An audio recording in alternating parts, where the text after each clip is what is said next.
In this video, we're just going to expand on the exponential functions that we saw in the last video. Today, we're specifically going to look at how we know if something is getting bigger or getting smaller. So the form that you see on the board is just a more specific version of the formula that we saw in the last video. The only difference here is now we're going to take this b value, and instead of them telling me if it doubles or triples, they're going to tell me a percentage of growth. And the percentage is going to go right there where the r is. Anytime we deal with percentages, we need to start with 100%. That way we look at all of our value now, and then we're going to make it grow or decay. So if we start with 100%, we're going to take that decimal and we're going to move it 2 places to the left, and that's how we get the 1. That's where this 1 comes from.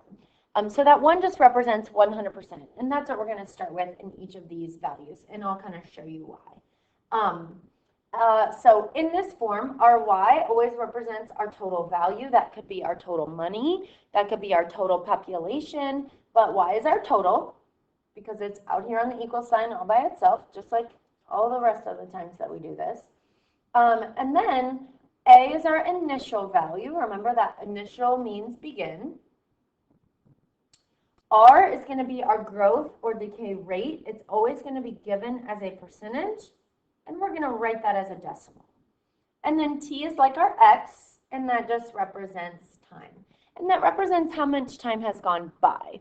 Like if we look at, let's say, the year that we were born, maybe we were born in the year 2009, that doesn't really mean we've been alive for 2009 years. If we look at the time span from 2009 and 2024, we could see that maybe we are 16 years old.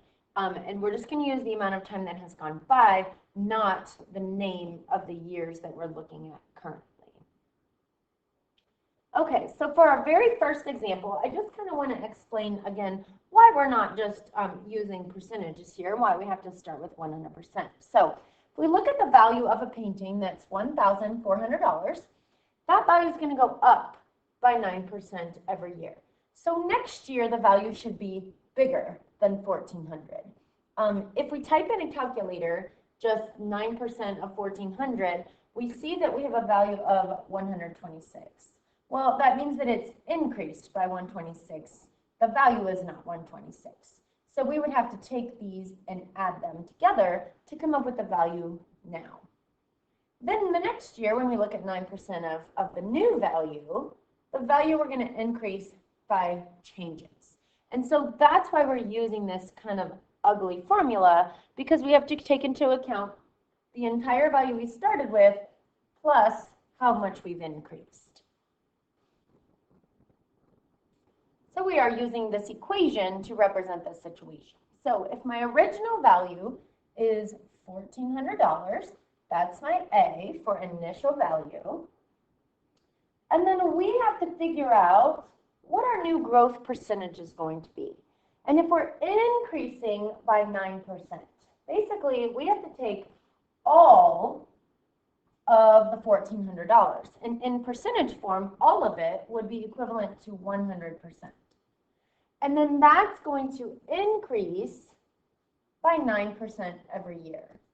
So if we look at our total here, it's really going to be 109% of the value next year. And we need to turn that into a decimal. And if I do that, I get 1.09. And that's the value that's going to go here in my parentheses. Again, we got that by starting with our 100%, and then we increased that by 9%. Okay, and then that's all to the power of t. So this here is my function, and if we read the directions, it tells me to write an exponential function.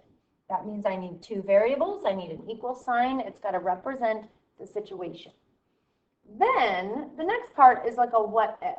What if I could look at the value of the painting in 25 years? So that means now t is going to equal 25, and I'm just going to plug it in. So the notation for that is y of 25. That just says I'm going to take this equation, I'm going to plug in 25, and then we're going to use decimals to find this value. Okay, so we'll just plug that in. So you can see I have this typed in, and I just rounded that value to 2 decimal places because it represents money. And the answer to this question would then be the value of the painting would be approximately $12,072.31 in 25 years. Okay, so example 2, same idea, only this time now we're decreasing. And since they give me a percentage, we know that we have to start with 100% of our initial value. So our initial value is 1,300. I need to start with 100% of all those people, and I need to make that decrease by 1% each year. So that's really equivalent to 99% of the value next year. Okay?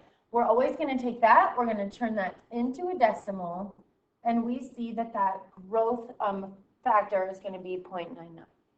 So when I plug that into my equation, remember we start with our initial value, which is our 1,300. The percentage here is going to be 0.99 because we started with our 100%, we decreased it, and that's going to be to the power of t. Here's our function.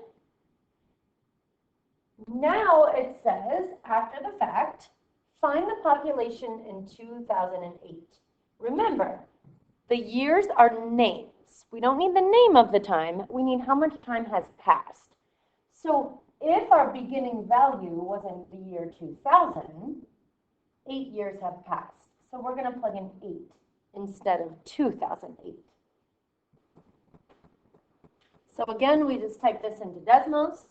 We round the number, and since this one is talking about people, we're going to say in 2008, the population was approximately 1,200 people.